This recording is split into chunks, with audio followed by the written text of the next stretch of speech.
I think this bill, 5 weeks before an election, is illustrating for the American people, when there are two currencies of power, votes and money, that even at this time, when the power of votes is at the cyclical high, meaning just before the election, they are almost laughing at the American people by the nature and structure of this bill. This is a very sad result.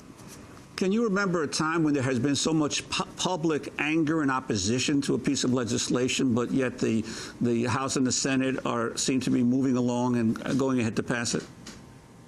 They can, what I would say, use the crisis anxiety of the market fragileness to, how would I say, accomplish their aims on behalf of money and do no service for the public. We have no mortgage relief in this bill whatsoever. As a matter of fact, the Black Caucus, some housing advocates, and the AFL-CIO spent the night negotiating with Barney Frank's staff to take out provisions that made mortgage relief harder. Now, I will say Barney Frank's staff was working very hard to do that. They're on the same side. But on the Senate side, somebody snuck that in on page 61 of the bill. Explain. What do you mean? There was a provision that made it more difficult to get mortgage relief than under existing law put in that bill at that time. But there are many other provisions of this bill. They always say in the headlines now, it was heads they win, tails you lose, like that's something looking backwards. It's heads Wall Street won yesterday, tails the taxpayer lose now, but the structure of this bill, which depends upon buying overpriced assets, means heads tomorrow in a recovery, the banking industry wins again, and the population and taxpayers who supported them in this bill don't go with them. They could have done preferred stock injections like Buffett did for Goldman Sachs, and instead they said, trust me, so that Hank Paulson could overpay and leave the taxpayer with no rights to recoup the losses in the recovery.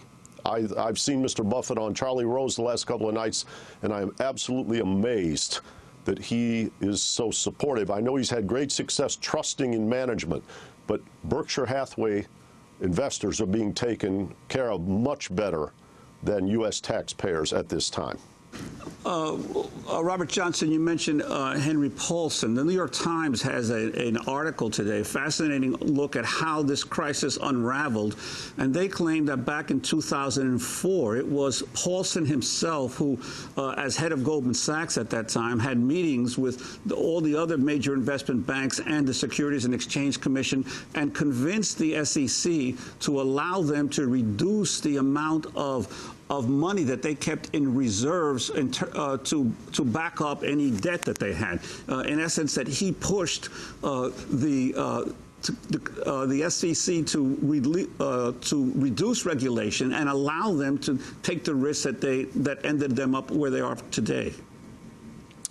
I read that story as well, and while I can't comment in the sense of having been there, it doesn't surprise me. Investment bankers were trying to relieve constraints, diminish capital, and give themselves the freedom to take more leverage, and that is a very significant part of why we're in this mess today. I do also want to underscore that I believe it was Secretary Paulson who made the call to let Lehman Brothers go bankrupt that led to the very, very violent restructuring of AIG with taxpayers' money, which led to the crisis that led to this bailout bill. I believe when people take the zoom lens out and look at the history of this bill, they will look at Henry Paulson as being the person who made the critical error that has sent us not only into a national, but a worldwide credit freeze right now. He's got a lot of work to do to earn his reputation back with the taxpayer $700 billion in the next chapter. And I am nowhere near as comfortable as Warren Buffett is about having him be the person to do that. We have this latest news. Wachovia said today it's agreeing to be acquired by Wells Fargo in a $15 billion all-stock deal, wiping out Wachovia's previous plan to sell its banking operations to Citigroup. A key difference is the Wachovia deal will be done without government assistance, while Citigroup would have been done with the help of the FDIC. Can you talk about this, and what do you see is going to happen now, Rob Johnson? What would you like to see if you were writing this bill right now, what you would do? Well, first of all, I do think the FDIC, in contrast to some of our other government agencies, has done a very good job and a very ethical job in recent weeks. What I would like to see in this bill, I would like to have seen the money injected as capital infusion by buying preferred stock into the banks so that the taxpayer would retain some rights. Existing stockholders would be diluted.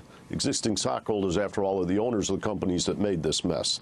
Then in the recovery, the Treasury could make back as much as some estimate $300 billion on that stock ownership instead of having those existing stockholders make that money.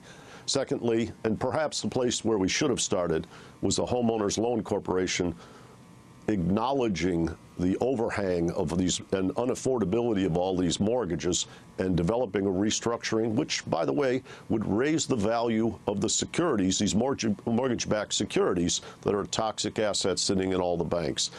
I do believe we need a bailout. As I said the other day when I was talking with Bruce Marks, I do not think this is a synthetic or fake crisis. We do need to inject what you might call life back into the organs of the economy. There's a story this morning, the Federal Reserve reports that bank lending to small businesses is being cut off very rapidly. And this does not portend well for the economic health of every region of the United States. But homeowner relief, some significant regulatory reform, equity capital injections into the banks, which, by the way, because of the use of capital and the leverage of capital, you get 10 to 12 times the impact on the credit flow in the economy as when you overpay for toxic assets, as the TARP facility would. I think it was a very misconceived bill. Paul Krugman, Joe Stiglitz, John Macon on the American Enterprise Institute, Alex Pollock, the American Enterprise Institute, Lucian Bebchuk at Harvard Law School and Olin Foundation. These are conservatives and liberals all standing around saying, why are you doing the wrong thing, Secretary Paulson? And Congress went along. And Robert Johnson, the additional insult that has really angered many Americans, all of the pork that was put onto this same bill by the Senate. I was intrigued. I mentioned in my column in the Daily News today that manufacturers of washing machines, refrigerators, and other appliances were given up to a $250 credit per machine if they produce a more energy efficient machine. Now, I'm sure when we go to to buy a refrigerator or a washing machine, we're not going to get that additional savings in the consumer. But many things like this were put into this bill, some of it to get votes of particular people in the House, and this has really infuriated Americans on top of all the rest of the stuff that has happened in the last few weeks. That the bailout went up. Yes, it went up by roughly $150 billion for those kinds of special pork-related projects. Now, what you're seeing is the Congress and the Senate are daring the American people to get mad and throw them out. As David Sirota said in his first book, Hostile Takeover, this isn't about choosing between R's and D's. This is about a bipartisan money machine working against the population. They're daring you. They're daring you to turn out in 5 weeks and, in essence, support challengers against incumbents, because the incumbents are the ones responsible for doing this, Bill. What role has Barack Obama and John McCain played in this? We only have about 45 seconds.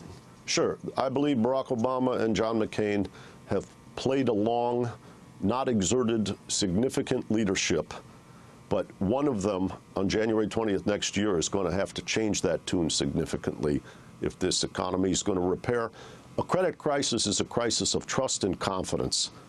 This bailout does not contribute to the trust and confidence that we are practicing sound finance or sound democracy. There's a lot of work to do. The rage of the American population is very, very valid right now.